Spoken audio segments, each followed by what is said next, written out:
नमस्कार। ग्रहों की गोचर स्थिति पर रेगुलर वीडियो पाने के लिए साप्ताहिक राशिफल, मासिक राशिफल, त्रैमासिक राशिफल और ग्रहों की बाकी गोचर पर भी रेगुलर अपडेट्स पाने के लिए, जिसके हिसाब से आप अपने जीवन में थोड़ी गाइडेंस प्राप्त कर सके, इसके लिए मेरे चैनल को अवश्य सब्सक्राइब करें। जिन लोगों ने सब्सक्राइब कर रखा है वो ऑल ये जो नोटिफिकेशन सेटिंग होती है इसको क्लिक करें, क्योंकि कभी कभी कुछ लोग बोलते हैं उनको नोटिफिकेशन नहीं मिलती। आशा करता हूं चैनल को सब्सक्राइब करेंगे और रेगुलर वीडियोस अवश्य आप देखेंगे। नमस्कार। ओम गणेशाय नमः। ओम नमः शिवाय। मैं निखिल ज्योतिष आचार्य आप सभी का मेरे चैनल पर पुनः स्वागत करता हूं। आशा करता हूं कि आप सभी स्वस्थ होंगे। महादेव की कृपा आप सभी पर सदैव बनी रहे। ये वीडियो मकर यानी कि कैप्रिकॉर्न के लिए बहुत विशेष है, क्योंकि यह वीडियो है जून से दिसंबर इस काल खंड में राहु, केतु, बृहस्पति और शनि, राहु, केतु, बृहस्पति और शनि, इन चारों ग्रहों के संयुक्त प्रभाव के बारे में। समय सबसे बलवान है और समय सबसे बड़ा गुरु है। जो समय सिखा सकता है और समय दिखा सकता है, वो और कोई चीज नहीं सिखा सकती, ना ही दिखा सकती है। और ज्योतिष के आधार पर यदि हम कहें तो यही वो चार ग्रह हैं जो समय को निर्धारित सबसे ज्यादा करते हैं। बाकी जो 5 ग्रह हैं उनका भी महत्व बहुत होता है, लेकिन ये 4 ग्रह ऐसे ग्रह हैं जो एक राशि में बहुत लंबा समय व्यतीत करते हैं। इसी कारण से ये बहुत चीजों को प्रभावित करते हैं। कालः पचती भूतानि, यानी कि काल एक ऐसी चीज है जो अपने अंदर हर चीज को समा लेती है। और जैसा मैंने अभी कहा कि काल निर्धारण के लिए इन 4 ग्रहों से बड़े कोई भी ग्रह नहीं होते। खैर, अब इन सब में से सारे ग्रह तो राशि नहीं बदल रहे, लेकिन 2 जून 2026 को जो देवगुरु बृहस्पति का गोचर होगा और वो कर्क में आकर बैठ जाएंगे, इसके कारण उनके बाकी ग्रहों से जो संबंध है परस्पर वो बदल जाएंगे। नवपंचम योग बनेगा शनिदेव के साथ, तो आपका नवपंचम योग भी बन रहा है और आपका तीसरा भाव डबल एक्टिवेट भी हो रहा है। इसकी हम चर्चा करेंगे। दूसरा योग बनेगा गुरु और राहु का षडाष्टक योग। ये थोड़ा सा टफ हो सकता है कुछ एरियाज में। और तीसरा योग बनेगा केतु और बृहस्पति का 2-12 की एक्सेस का योग। ये थोड़ा मिश्रित प्रकार का है, जो आध्यात्मिक रूप पर बहुत बदलाव लेकर आएगा और कुछ बाकी एरियाज में भी बदलाव लेकर आएगा। तो हम यही चर्चा करेंगे इस वीडियो में कि ये जो 4 ग्रह हैं ये मिलकर आपके जीवन पर क्या प्रभाव डाल सकते हैं। यदि आपकी लग्न राशि या चंद्र राशि मकर है, कैप्रिकॉर्न है, दोनों ही देख सकते हैं। अलग अलग राशिफल नहीं बन सकते। जहां से सूट और रिलेट ज्यादा करता है वहां से देखिए। व्यक्तिगत तौर पे मेरा मानना है लग्न से देखेंगे तो अच्छा है। इनकेस नहीं पता है तो चंद्र राशि से भी इसको देख सकते हैं। शुरू करते हैं इस अत्यंत महत्वपूर्ण राशिफल का पहले योग के साथ, जो कि है शनि और बृहस्पति का नवपंचम योग। शुरू करते हैं शनि और बृहस्पति के नवपंचम योग से। देखिए, इसको कहते हैं नवपंचम एक्सिस। एक ग्रह या 2 ग्रह एक दूसरे से 9 और 5 पे बैठे हैं। शनि से देखे तो बृहस्पति पंचम में है और बृहस्पति से देखे तो शनि नवम में है। इसी को नवपंचम एक्सेस कहते हैं और ये बहुत शुभ एक्सेस मानी जाती है।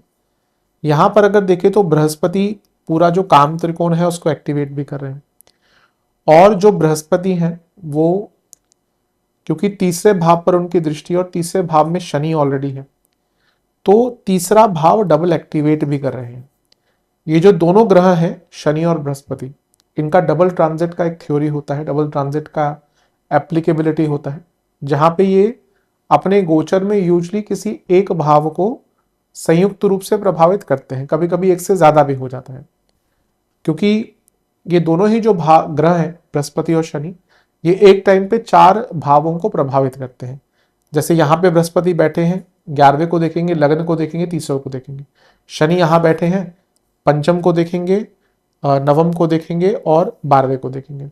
तो कहीं ना कहीं एक भाव इन दोनों के संयुक्त प्रभाव से प्रभावित हो ही जाता है, आ ही जाता है उस प्रभाव में, और उसके कारण गोचर में वो भाव उस समय तक के लिए बहुत एक्टिवेट हो जाता है या रिजल्ट गिविंग हो जाता है। तो आपका कौन सा भाव, पहले हम इसी की बात करेंगे।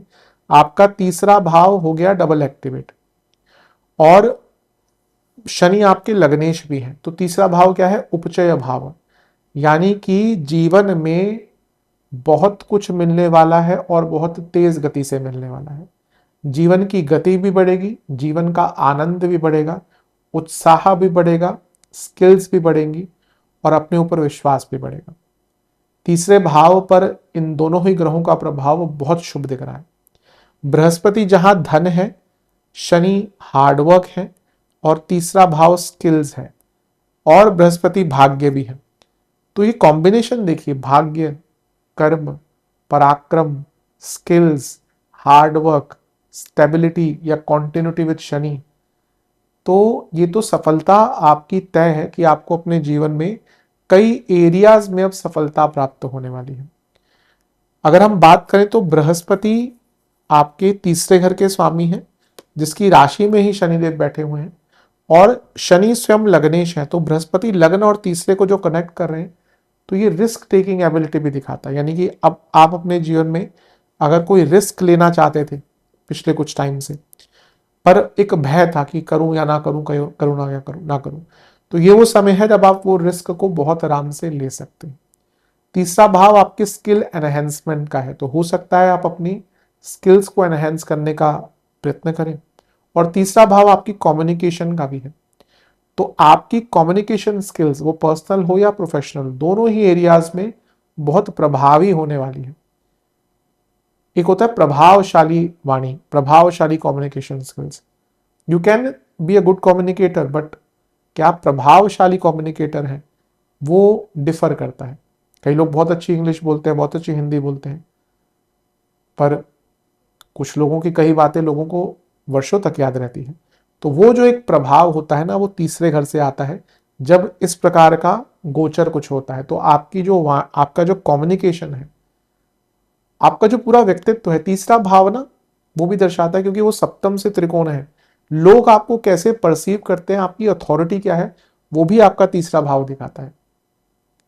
क्योंकि ये भाव आपकी पब्लिक इमेज का, उससे त्रिकोण भाव अगर वहां पे बहुत प्रभाव है तो आपकी अथॉरिटी भी ज्यादा होगी। इसलिए मैं हमेशा क्या कहता हूं, तीसरे घर के मंगल उस व्यक्ति की अपने जीवन में अथॉरिटी होती है। उसी प्रकार से ये अथॉरिटी वाला टाइम आने वाला है जहां पे आप अपने जीवन के हर एरिया में बहुत अथॉरिटेटिव महसूस करेंगे। तो ये आपके लिए बहुत श्रेष्ठ है। कम्युनिकेशन जैसे मैंने कहा बहुत बेटर होगी, और सबसे बड़ी बात है खुद कुछ ना कुछ सीखने की चेष्टा रहेगी, कुछ अलग करने की चेष्टा रहेगी। तीसरा भाव अट्रैक्शन का भी होता है। वैसे पंचम भाव ही होता है आपका रिलेशन का, लेकिन तीसरा भाव भी देखना चाहिए रिलेशनशिप के लिए, क्योंकि ये भाव आकर्षण का होता है। ये भाव काम त्रिकोण है। भाई किसी के प्रति अगर आकर्षण होता है तो थोड़ी इच्छाएं तो होती हैं, इच्छा तो जागृत होती है, वो इमोशनल इंटीमेसी की हो, फिजिकल इंटीमेसी की हो या किसी और चीज की हो, और वहां पे भी कम्युनिकेशन इंपॉर्टेंट होता है। तो कुछ लोगों के नए रिलेशनशिप भी स्टार्ट हो सकते हैं। वो कैरी फॉरवर्ड या कितने लंबे चलेंगे उसके लिए पंचम भाव भी देखते हैं, और उसके लिए कहीं ना कहीं हमें 11वां भाव भी देखना चाहिए। लॉन्जेविटी ऑफ रिलेशनशिप में 11वें भाव का बहुत प्रभाव होता है। लेकिन यहां पे अगर हम बात करें तो कुछ लोगों के नए रिलेशनशिप भी स्टार्ट हो सकते हैं। आपका जो वर्चस्व है स्पेशली कार्य क्षेत्र में, वो बढ़ने वाला है। और तीसरा भाव बिजनेस के लिए भी बहुत इंपॉर्टेंट होता है, specially to start the business, क्योंकि बिना पराक्रम के आप यूजुअली बिजनेस स्टार्ट नहीं कर सकते। इजी ऑप्शन क्या है कि भाई जॉब कर लो, मुश्किल ऑप्शन क्या है कि रिस्क लो। स्पेशली जो हट के अपने नॉर्मल अवस्था से कोई बिजनेस करना चाहते हैं, आप देखेंगे अगर एक फैमिली है जहां पे लोग अधिकतम जॉब करते हैं, तो बहुत ही कम उसमें से निकलेंगे जो कहीं पर बिजनेस करने का प्रयत्न करेंगे। मैं ऐसा नहीं कहता कि नहीं निकलते, लेकिन बहुत कम लोग होते हैं, क्योंकि उनको पता है, उन्होंने देखा है कि यहाँ एक जॉब सिक्योरिटी है। और यूजुअली बिजनेस फैमिलीज में लोग बिजनेस की तरफ ही जाते हैं, क्योंकि उन्होंने देखा है कि उसमें ऑप्शंस बहुत ज़्यादा बढ़ सकते हैं। लेकिन जॉब से बिजनेस की तरफ जाना कभी कभी बहुत मुश्किल हो जाता है। तो अगर आप ऐसी अवस्था में हैं कि आप जॉब से बिजनेस की तरफ जाना चाहते हैं या फिर अदरवाइज भी कोई बिजनेस स्टार्ट करना चाहते हैं, तो उसका भी योग बहुत अच्छा, बहुत शुभ दिख रहा है। तीसरा भाव यात्राओं का भी है, और यहाँ पे हम 12वें घर के स्वामी बृहस्पति, और खुद बृहस्पति की बात कर रहे हैं जो देख रहे हैं यहाँ पे, और लग्नेश की बात कर रहे हैं। तो विदेश की यात्राएं भी आपकी बहुत हो सकती हैं। हो सकता है अगले, वैसे ये योग तो ऑलमोस्ट 1 साल का ही है, क्योंकि बृहस्पति अक्टूबर में आगे जाएंगे, 31 अक्टूबर को जैन में वापस आ जाएंगे, तो फिर दोबारा जनवरी से जून तक ये योग फिर से बन जाएगा। तो मोटे मोटे तौर पर अगला 1 साल यात्राओं के लिए बहुत अच्छा है, जिसमें विदेश की यात्राएं भी दिख रही हैं, और क्योंकि बृहस्पति का इन्वॉल्वमेंट हो गया तो तीर्थ स्थल की यात्राएं भी यहाँ पे आपकी हो सकती हैं, तो ये भी बहुत अच्छी चीज है। और सबसे बड़ी बात है जो बृहस्पति की हमने बात करी कि वो काम त्रिकोण को एक्टिवेट कर रहे हैं। ठीक है, काम त्रिकोण इच्छाओं को दर्शाता है, तो ये आपके काम त्रिकोण को एक्टिवेट कर रहे हैं और आपके लग्न को भी देख रहे हैं। यानी कि ये भी दिख रहा है कि आपकी कोई बहुत महत्वपूर्ण इच्छा, या इच्छा नहीं इच्छाएं, एक वचन नहीं बहुवचन, द्विवचन भी नहीं बहुवचन, यानी कि कई प्रकार की इच्छाएं जो आपकी बहुत सालों से पूर्ण नहीं हो रही थी। अब इच्छाओं का पिटारा तो हम सभी का होता है, जो हम समय के साथ उसको अलग अलग डब्बे में बंद कर कर कहीं भूलना शुरू कर देते जब पूरी नहीं होती। तो ये ह्यूमन नेचर है, कुछ लोग नहीं भुला पाते, कुछ लोग उसको भुला देते हैं, लेकिन इच्छाएं तो इच्छाएं होती है, कभी ना कभी वो याद आ जाती हैं। तो ये वो समय है जब आपकी इच्छाएं कई प्रकार से, कई तरह से अपने आप पूरा होना शुरू हो जाएंगी, और जीवन में एक नया उमंग सा, एक नई उमंग सी आ जाएगी, जीवन का पर्सपेक्टिव चेंज हो जाएगा। लग्न को बृहस्पति भी तो देख रहे हैं, हम इसकी बात करें, लेकिन लग्न को बृहस्पति भी तो देख रहे हैं, तो आपके जीने का, आपके जीवन का पर्सपेक्टिव भी बहुत चेंज होने वाला है। तो ये भी एक बहुत श्रेष्ठ चीज आपके लिए दिख रही है। बृहस्पति आपके 11वें भाव और तीसरे भाव को कनेक्ट कर रहे हैं, और 11वां भाव लाभ स्थान है, और शनि जिनको बृहस्पति देख रहे हैं वो आपके धनेश हैं। इनकम में तो बहुत बढ़ोतरी होने वाली है, पैसा आपका बहुत तेज मात्रा से बढ़ने वाला है, तो ये भी आपके लिए बहुत श्रेष्ठ है। और ये विवाह का भी योग बहुत अच्छा बन जाता है, सप्तम भाव विवाह का होता है, तो बृहस्पति का वहां पे आना ही विवाह। अब भाई आज की डेट में केवल विवाह ही नहीं देखते सप्तम भाव से, लॉन्ग टर्म कमिटमेंट्स भी सप्तम भाव से देखते हैं, कंपेनियनशिप, जहां पे मे बी लोग, दो लोग एग्री करें कि भाई हम साथ में रहेंगे पर मे बी शादी की बात अभी नहीं करेंगे। इवन लिव इन रिलेशनशिप, भाई लिव इन रिलेशनशिप ठीक है, उसको एक लीगल अथॉरिटी नहीं मिली, पर दोनों अगर रह रहे हैं साथ में तो एक पति पत्नी की तरह ही रह रहे हैं, तो सारी चीजें भी सप्तम भाव से ही आती है। तो ये दिखता है कि विवाह के योग, कंपेनियनशिप के योग, लॉन्ग टर्म रिलेशनशिप के योग, में भी एक ऐसा रिलेशनशिप जो आगे चलकर विवाह की तरफ कन्वर्ट हो सकता है, संभावनाएं हैं। ये सारी चीजों के लिए ये जो योग है बहुत अच्छा है। 3-7-11 ये व्यक्ति की पब्लिक इमेज को भी बढ़ाता है, व्यक्ति के रिकॉग्निशन को भी बढ़ाता है, और प्रमोशन के बहुत योग बनाता है। तो आई थिंक ये नव पंचम योग की अगर हम बात करें तो ये बहुत श्रेष्ठ है। बृहस्पति 12वें घर के स्वामी है, शनि लग्नेश है, और तीसरा भाव कहीं ना कहीं व्यक्ति को अपने लिए सोचने पे मजबूर करता है। तो मैं कहूंगा कि अपने लिए भी कुछ स्पेशल कीजिए।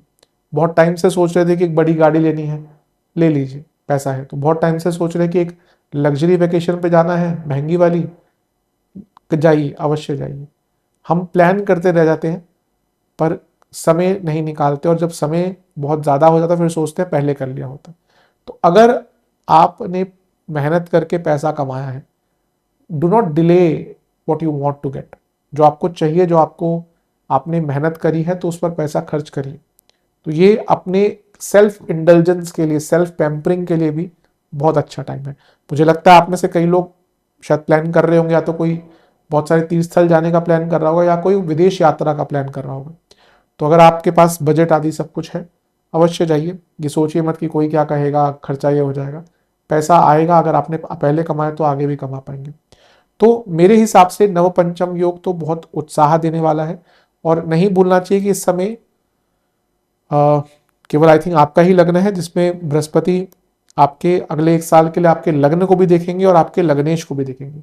तो ये लाइफ चेंजिंग इवेंट है, क्योंकि लग्न और लग्नेश दोनों पर बृहस्पति का गोचर में प्रभाव 1 साल के लिए, ये तो बहुत रेयरली होता है। तो इन सारी ही चीजों का लाभ उठाइए। आपके व्यक्तित्व में एक पॉजिटिविटी आना शुरू हो जाएगी, आपके व्यक्तित्व में एक ऊर्जा दिखने लग जाएगी।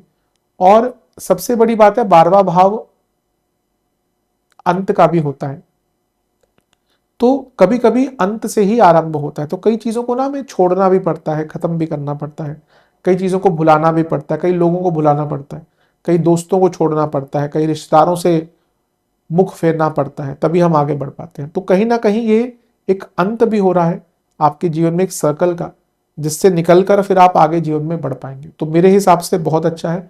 बस ये ध्यान दीजिएगा कि बृहस्पति 12वें घर के स्वामी भी हैं, शनि लग्नेश है, तो ये कॉम्बिनेशन थोड़ा हेल्थ इश्यूज भी दे सकता है। किस प्रकार के? Hormonal, ENT, thyroid, sleep disorder, पैरों की प्रॉब्लम, इंडाइजेशन, गॉल ब्लैडर, ये इश्यूज थोड़े से ज़्यादा, जिनको फैमिली हिस्ट्री रही है या ऑलरेडी इनमें से किसी से ग्रस्त हैं, तो उनको इस प्रकार की दिक्कत ज़्यादा आ सकती है। तो ये एक योग है नवपंचम, जिसका आपको लाभ उठाना है। अब अगले योग की बात करते हैं, षडाष्टक योग की, जो थोड़ा सा जटिल है। चलते हैं अगले योग की तरफ, जो कि है राहु और गुरु का षडाष्टक योग। ये योग थोड़ा कष्टकारी होता है, षडाष्टक योग थोड़ा कष्टकारी इसको कहा जाता है। अब प्रॉब्लम यह है कि ये दोनों ही ग्रह एक्सपेंशन के ग्रह हैं, ये भी और ये भी, लेकिन दोनों ही एक दूसरे से 6-8 में बैठ गए। तो इसीलिए ये जिस प्रकार का योग बन रहा है, ये थोड़ा ऑब्स्ट्रक्शन, थोड़ा कुछ अजीब से सर्कमस्टांसेस उत्पन्न कुछ एरियाज में कर सकता है। पहला, मैरिड लाइफ। मैरिड लाइफ में ये प्रॉब्लम देगा योग, डिसकंटेंटमेंट बहुत रहेगी मैरिड लाइफ में। वैसे मैं कई बार बताता हूँ कि मकर वालों की मैरिड लाइफ बहुत अच्छी नहीं होती। 3 लग्न हैं जिनकी बाय डिफॉल्ट मैरिड लाइफ को हम बहुत अच्छी नहीं देखते यूजुअली। मैं ऐसा नहीं कह रहा कि सभी की नहीं होती, पर मोस्ट ऑफ देम उनकी मैरिड लाइफ में बहुत इश्यूज रहते हैं। मकर, सिंह और कर्क। कुंभ भी अगर देखें तो उनके भी सामने शत्रु ही एक राशि है, लेकिन उनका इतना प्रॉब्लम नहीं होता। लेकिन बाय डिफॉल्ट मकर, कर्क और सिंह, ये 3 लग्न हैं जिनकी मैरिड लाइफ में इश्यूज बहुत होते हैं। तो यहाँ पे मैरिड लाइफ में डिसकंटेंटमेंट, दोनों ही एकदम ऑपोजिट डायरेक्शन में जाते हुए दिख रहे हैं, और कुछ जगहों पे तो इवन किसी और का इन्वॉल्वमेंट भी बहुत स्पष्ट दिख रहा है। तो मैरिड लाइफ में प्रॉब्लम आएगी। दूसरा, सडन रॉन्ग इन्वेस्टमेंट। दूसरे घर के राहु हैं और बृहस्पति जो है वो 12वें घर के स्वामी है। 12वां भाव भी इन्वेस्टमेंट के लिए इंपॉर्टेंट होता है, क्योंकि पैसा जाएगा तभी तो कुछ इन्वेस्टमेंट होगा। लेकिन क्योंकि ये दोनों एक दूसरे से षडाष्टक में है, be very careful with sudden investments. एकदम पैसा मत लगा दीजिएगा, स्पेशली जहां बहुत चकाचौंध दिख रही हो। एक लाइन है ना कि if it is too good to be true, usually it is a scam. अगर कुछ चीज बहुत too good to be true रखती है ना, जैसे कई ज्योतिष के उपाय देने वाले होते हैं कि रातों रात आपको अमीर बना देंगे, रातों रात ये कर देंगे वो कर देंगे, वही सब लोग वहीं पे, तो फिर क्या बोलूं मैं उनके बारे में, क्योंकि ऐसे नहीं होता। जो लोग उपाय बेचते हैं उनसे उनसे कभी, जो बोलते हैं कि उपयोग ये करके आप ये करवा देंगे, उनसे कभी पूछिए कि फिर ऐसा ही है तो क्यों श्री राम को सेतु बनाना पड़ा, इतना परिश्रम करना पड़ा, चुटकी बजा के कोई उपाय करते, सीधा रावण को मारते, क्यों इतना बड़ा संघर्ष किया? हाँ, उपाय क्या किया उन्होंने? उपाय ये किया कि जब उनको लगा कि भैया मुझे कुछ बड़ा करना है, तो मुझे सेतु बनाना है, मुझे पराक्रम की कमी है, तो उन्होंने महादेव की आराधना करी थी, और भी आदित्य स्तोत्र आदि की जो कहानी है। तो उस प्रकार से उपाय काम करते हैं। ऐसा नहीं कि उपाय जादू टोना होता है, लेकिन यहाँ पे भी किसी जादू से बचिएगा। जादू का किस प्रकार का, कि कहीं एकदम सीधा पैसा लगाना शुरू कर दिया, एकदम कहीं पे आपने सोचा रातों, ये ऐसा होगा भी, ऐसा होता भी इस टाइम पे कि आपके पास ऐसे ऑफर आएंगे कि जहां पर आपको लोग ठगेंगे। तो स्पेशली क्योंकि राहु का इन्वॉल्वमेंट है, तो जो ऑनलाइन चीजें होती हैं कि भाई कोई स्कीम आ गई, कोई क्रिप्टो वगैरह वाली चीजें आ गई, कुछ ऐसी चीजें आ गई कि रातों रात आपका पैसा डबल हो जाएगा, इतना लगाओ, इतना हम इंटरेस्ट देंगे। जो मैंने कहा ना, if it is too good to be true, do not invest there. Normal investment करिए, पर लालच में आकर इन्वेस्टमेंट मत कीजिएगा। दूसरा, जेलसी, भयंकर जेलसी होने वाली है कार्य क्षेत्र में, क्योंकि ये भी दिख रहा है कि आपका ग्रोथ होगा, लेकिन ये भी दिख रहा है कि सप्तम से अष्टम में राहु, यानी कि जहां आपकी प्रमोशन हुई, ग्रोथ हुआ, वहीं पे आपके गुप्त शत्रु बढ़ जाएंगे। और बी वेरी केयरफुल, क्योंकि कुछ लोग धीरे धीरे करके आपके इमेज को थोड़ा खराब करने की कोशिश करेंगे। मकर वाले, आप उनके काम में गलतियां नहीं निकाल सकते यूजली, क्योंकि they are very devoted to their work. अगर 9 घंटे की शिफ्ट है और काम ज्यादा है तो वो 3 घंटे एक्स्ट्रा रुक जाएंगे, ऑफ भी नहीं करेंगे। वो घर जाके भी काम कर लेंगे कि ठीक है ये पेंडिंग काम है, कोई बात नहीं, वो वीकेंड में भी काम कर लेंगे। तो उनको काम में उनकी गलतियां निकालना बहुत मुश्किल होता है। उनको कहां पे फंसाया जा सकता है? मकर वालों को फंसाया जाता है ऑफिस पॉलिटिक्स में, क्योंकि उनको नहीं आती। क्योंकि मकर वाले वो स्पष्ट काम से काम रखने वाले होते हैं कि भैया काम है, और बहुत प्रोफेशनल होते हैं। अधिक सबसे ज्यादा अगर कोई डिवोटेड वर्कहॉलिक और प्रोफेशनल लग्न होता है, मकर वाले होते हैं। Again it is subjected to और subjective to the placement of planets. अगर शनि वक्री है और 12वें में है, वक्री अवस्था में 8वें में है, इवन चौथे के अगर वक्री शनि है तो चीजें थोड़ी बदल सकती हैं, पर यूजली ऐसे लोग बहुत डिवोटेड होते हैं। तो यहाँ पे आपके काम के कारण कुछ नहीं होगा, आपके खिलाफ की भाई आपकी में भी पर्सनल लाइफ की बात किसी को कोई पता चल गई। इसलिए कभी भी ऑफिस में कितना भी आपका कोई घनिष्ठ मित्र हो, डिस्टेंस मेंटेन करना चाहिए, अपने घर की बातें नहीं बतानी चाहिए, या कोई और चीज के कारण धीरे धीरे करके ना आपका इमेज खराब करने का प्रयत्न होगा। तो be very careful about your image, ये एक चीज है जिस पर आपको बहुत ध्यान देना है। और अंततः हेल्थ, क्योंकि ये दोनों क्या है, मारक भाव है, और बृहस्पति 12वें घर के स्वामी है। उच्च के हो गए तो मारक भाव में बैठ गए। अब हम तीसरे घर के स्वामी की व्याख्या करिए, ये होगा वो होगा। 12वें घर, बल्कि 12वां भाव तो उनका मूल त्रिकोण है। अच्छा, इसके मैं डिजीज पे आता हूं। इसके कारण थोड़े सडन एक्सपेंसेस भी आपके दिख रहे हैं, क्योंकि 12वें घर के स्वामी उच्च के और राहु उससे उनसे अष्टम में है, तो बहुत सडन एक्सपेंसेस भी कुछ टाइम के लिए हो सकते हैं। लेकिन हेल्थ पर बहुत ध्यान दीजिएगा, क्योंकि 2-7 दोनों मारक भाव, ये सडन हेल्थ इश्यूज, कुछ नॉन डायग्नोजेबल प्रॉब्लम राहु के कारण, और कुछ हेरिडिटरी डिजीज, मतलब कि जो आपके परिवार में चलती आई है, बहुत हाई चांसेस होते हैं। भाई अगर आपकी फैमिली में डायबिटीज है, बहुत हाई चांसेस है कि अगर आपने मेंटेन नहीं किया तो डायबिटीज हो जाएगी। आजकल तो बच्चों को 17-18 साल के बच्चों को डायबिटीज हो रही है। कहाँ जा रहा है हमारा, बाहर का मुझे नहीं पता, मुझे लगता नहीं कि विदेश में ऐसा स्थिति है, हो भी सकती है, मुझे इतना ज़्यादा आइडिया नहीं, क्योंकि जंक फूड तो आजकल है। लेकिन क्योंकि इंडियन डाइट वैसे ही बहुत कार्बोहाइड्रेट ओरिएंटेड है, तो आजकल बच्चे, छोटे छोटे बच्चे 17-18 साल के, उनको डायबिटीज़ हो रही है। वो कौन सी दवाई है डायबिटीज़ की, एम से स्टार्ट होती है, मैं नाम भूल गया उस पर। अभी रिसेंटली मेरे ही रिलेटिव में किसी 17-18 साल की लड़की है, उनको डायबिटीज़ हो गई डायग्नोज। तो यहाँ पे आई थिंक अगर आपकी हेरिडिटरी कोई हिस्ट्री है, फैमिली हिस्ट्री है किसी रोग की, तो वो यहाँ पे आ सकता है। और राहु दूसरे घर में है, तो be very careful about your diet, आपको डाइट में बहुत चेंजेस करने पड़ेंगे। तो ये षडाष्टक योग थोड़ा सा कष्टकारी है कुछ एरियाज पर, तो इनका ध्यान दीजिएगा। अपने गुप्त शत्रुओं से बच के रहें, किसी पर भी जरूरत से ज्यादा विश्वास ना करें। अब बात करते हैं केतु और गुरु के 2/12 की एक्सेस के बारे में। ये भी एक बहुत विशेष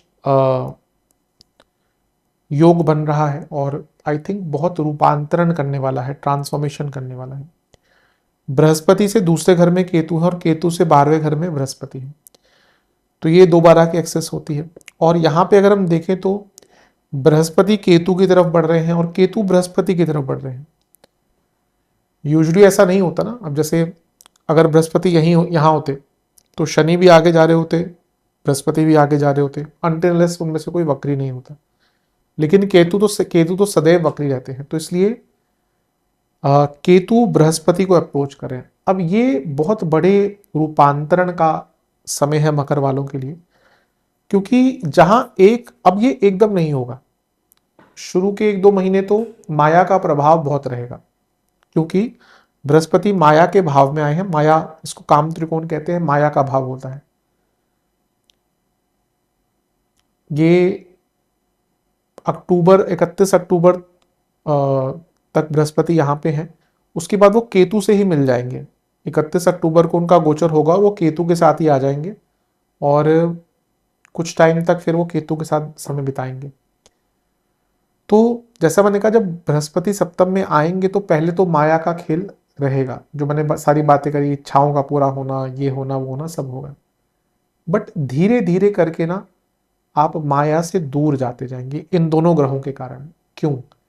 क्योंकि पहला तो केतु अगले या इस साल के अंत में आपके सप्तम भाव में आने वाले हैं।